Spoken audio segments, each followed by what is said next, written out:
Hello everyone, I am Dr. Charu Malhotra, and on the behalf of my team from the Department of Emergency Medicine at AIIMS New Delhi, I will be discussing a quality improvement project on strengthening sepsis care in our academic department.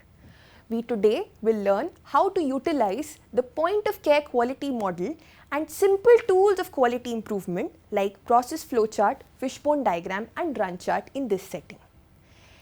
As a background of the study, sepsis is one of the most common life-threatening emergencies presenting to the emergency department, and there are significant lacunae in implementing the sepsis bundle in our setting. The problem identified was the challenge with sepsis is that the presentation is subtle and hence it is easy to miss, particularly in a high volume setting. So having identified this problem, we formed a quality improvement team with members from different cadres who were assigned specific roles according to their place of work. Together, we formulated a specific SMART aim to reduce the door to antibiotic time from existing 155 minutes by 30% in 1 year period. The second aim was to increase the blood culture rates prior to antibiotic administration by 50%. The problem was analyzed in a team meeting and process flowchart and fishbone diagram was drawn. Process measurement was done by collecting the time of arrival of patients at triage and time of antibiotic administration.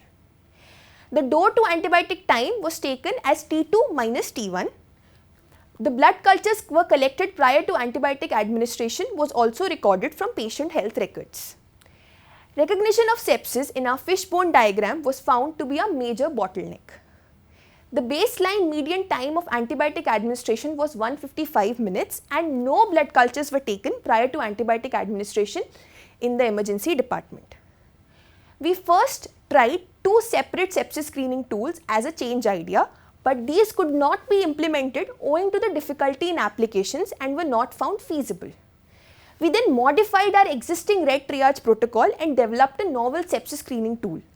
This was tested, found feasible and hence was implemented. Our second change idea was conducting an on-site teaching and training sessions for the residents and staff in the emergency department.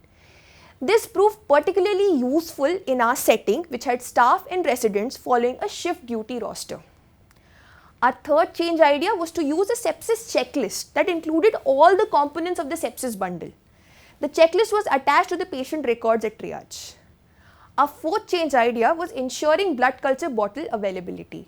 This was done by allocating the responsibility of the same to a specific hospital attendant monitored by a nursing in charge for regular replacement. Over time, we saw as we adapted to these change ideas, our door to antibiotic time reduced gradually from 155 minutes to 78 minutes and blood culture rates improved to 67% from the baseline. The improvement is still sustaining by regular awareness and teaching sessions. From this quality improvement project, we learned that simple measures of quality improvement can be implemented in the busy setting of an emergency department. Early identification of sepsis was a major challenge which was overcome in our study. On-site teaching and training is an effective method for staff and was proved to be more useful than didactic lectures. Thank you.